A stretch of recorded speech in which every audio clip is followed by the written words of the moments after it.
welcome to Perfect Fifth Position. This is Braxton, and let's get to the news.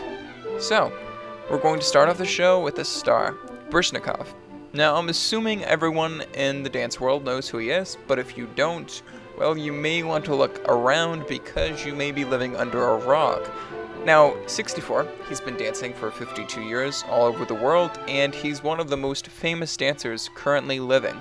Right now, he's starring in a play called In Paris. Notice I said a play. This isn't a ballet or a show with dancing, but a normal stage play.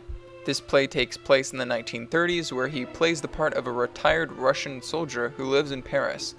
The show is currently in California, but it will also be traveling to Italy and New York. Looking at the reviews, if you get a chance, you should check it out. On to the next story. Apparently, a ballet company from Singapore was denied a permit to perform in Malaysia. Why?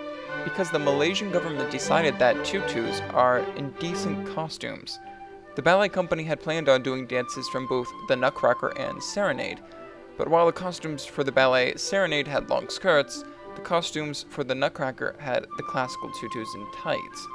It's odd because for me, that of all the things that you could claim as indecent, classical ballet costumes wouldn't be the first thing to my mind. Next up, a short film featuring ballet. We've had a few recent full-length films that feature ballet, like Black Swan and First Position, so it looks like ballet in film is becoming a trend. The new short film, titled Prima, is a fictional story of a ballerina who has to deal with an abrupt end to her promising dance career. This doesn't sound like a particularly happy story, but it could be an interesting one. Though, unless you happen to live in New York, this isn't something that you're going to see in your local theater. If you do live in New York, you can check out where it's going to be shown for the film festival this month.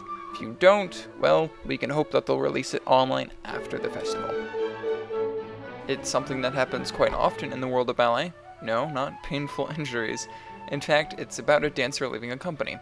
Angel Corella, a principal dancer at the American Ballet Theater, will retire in June with his performance as the prince in ABT's production of Swan Lake. He's been dancing with the company for 17 years, but now he's moving to focus on his own company, Barcelona Ballet, where he's both the artistic director and a principal dancer. Before he made the decision to leave ABT, he was working at both. You can imagine being two principal dancers and an artistic director could keep you on your feet a lot. Now, if someone asks me, what's your favorite ballet that's not one of the classics, I think it would have to be Alice in the Wonderland by the Royal Opera House. Now that the show is over for this season, the last performance was actually yesterday, you can see some content from the show online. Some say that it's almost not even a ballet, and granted it's not what some would consider a traditional ballet, but I think it captures the story really well and the music is just fantastic. And lastly, while we're on the subject of the Royal Ballet and things that are now past, the Royal Ballet created a one-day project a few weeks ago, which they called Royal Ballet Live.